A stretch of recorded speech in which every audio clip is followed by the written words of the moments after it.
Hi everyone, my name is Sarah Peretz.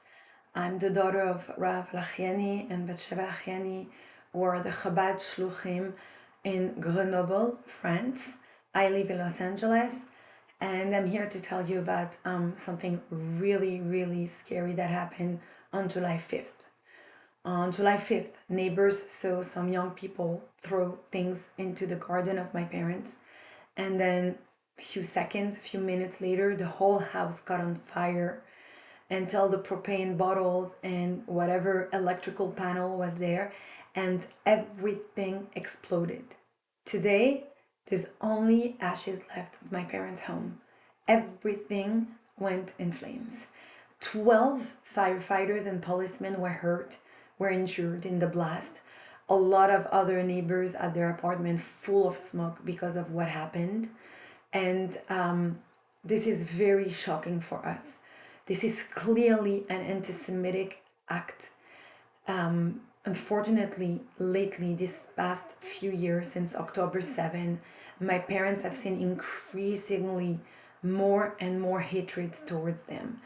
Young people who before didn't dare say anything to them started like insulting them and calling them dirty Jew. My parents at their car, like they slashed their tires a few times to the point that my father had to literally park in front of the house to protect it. Once they saw like this young kid going, and they saw it in the cameras of the school and the Bet Chabad, going with a gun and like pretending to shoot the school. Unfortunately, we live in a very, very scary climate. But worse than all of this is that the authorities do not want to call it anti Semitic. The authorities are actually part of the problem. They are in this city behind a lot of the pro Palestinian protest. They are, instead of talking about their citizens, instead of talking about how helping their own city, they are very obsessed about the Israeli Palestinian conflict. And unfortunately, most people there are making, again, unfortunately, the amalgam, the mistake of comparing Jew, Israeli, Israeli, Jew, and just trying to hurt Jewish people. As of today, my parents have no home. We had a huge miracle happen to us that no one from my family was hurt, Baruch Hashem.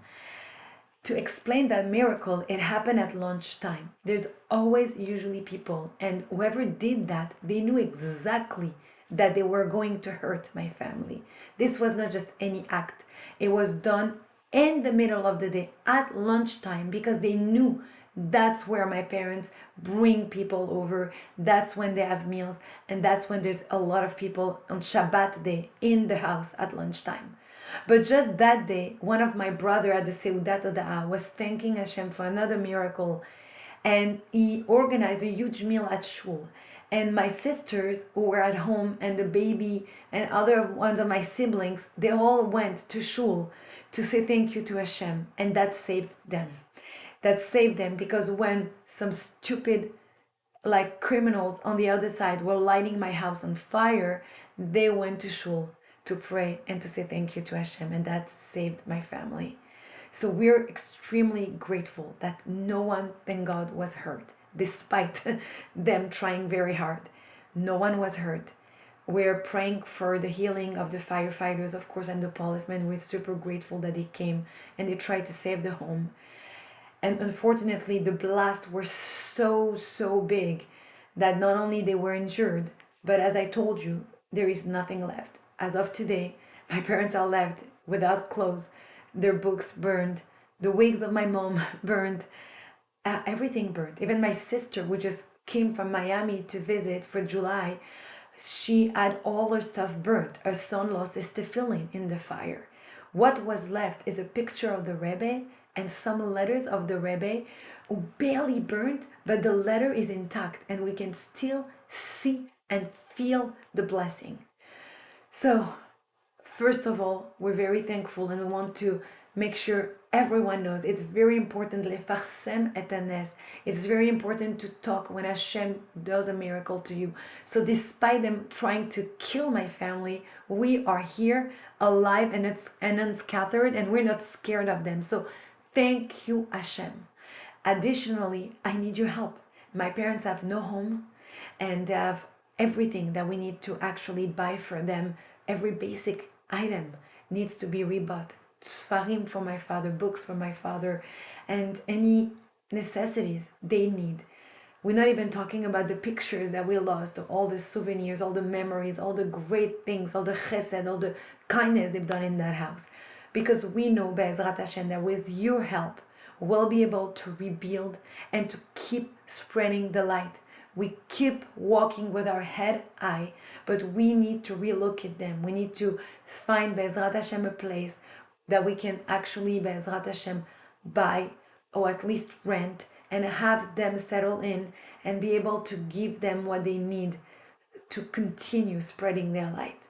So I would really appreciate if you help me with that.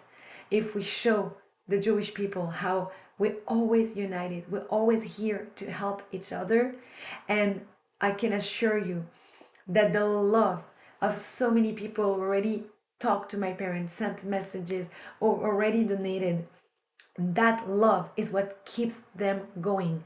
Together, Be'ezrat Hashem, we will rebuild, we will continue the Rebbe's mission, and together we will show the Chabad Rabbi of Grenoble and his family that Be'ezrat Hashem, we're here to support them and to rebuild and to be part of the light that will be shared even bigger.